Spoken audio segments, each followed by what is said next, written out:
Good morning, welcome to Wake Up Well. It's the fourth day of our Advent calendar, and today's reading is from Genesis 15, verses 1 to 6. Sometime later, the Lord spoke to Abram in a vision, and he said to him, "Do not be afraid, Abram, for I will protect you, and your reward will be great." But Abram replied, "O sovereign Lord, what good are all your blessings when I don't even have a son? Since you've given me no children, Eliezer of Damascus, a servant in my household, will inherit all my wealth. You have given me no descendants of my own, so one of my servants will be my heir." Then the Lord said to him, "No, your servant will not be your heir, for you will have a son of your own who will be your heir." Then the Lord took Abram outside and said to him, "Look up into the sky and count the stars if you can. That's how many descendants you will have."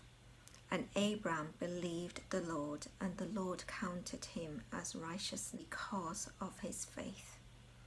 God made a covenant with Abram. It's more than a promise. God set Abram apart and birthed a nation from Abram's body. It was in an impossible situation because Abram and his wife were very old. God also changed Abram's name to Abraham, which means father of many nations. Through Abraham, he was birthing his own family, a spiritual family of God.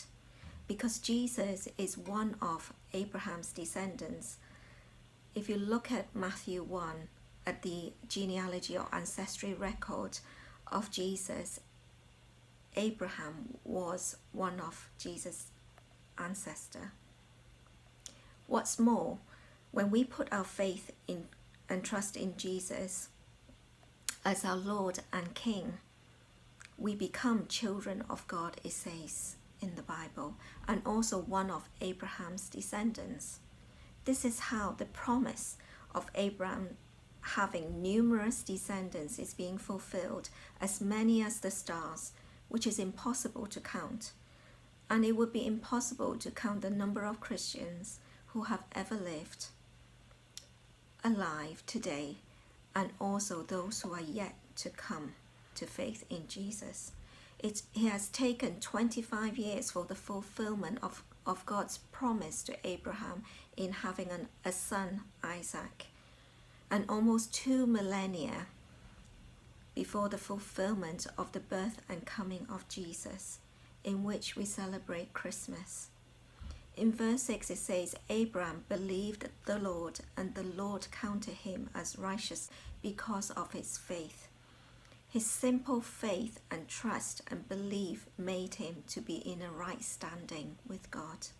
Has God ever spoken to you, either through the Bible or through someone telling you about God, or through his own voice to you? What was your response? Abraham's response was only a simple trust. It affected not only himself, where he was hugely blessed, but it affected many generations after him, and it's still having an effect today through Jesus. When God makes a promise, he will see to it that it will be fulfilled, and he himself will fulfill it. And many times God came to Abraham and spoke to him to reaffirm him of the promises that he has made. And so I bless you to put your faith and trust in God, because he is a God who does not lie and change, and is faithful in fulfilling a promise that he has made to you. Have a good day.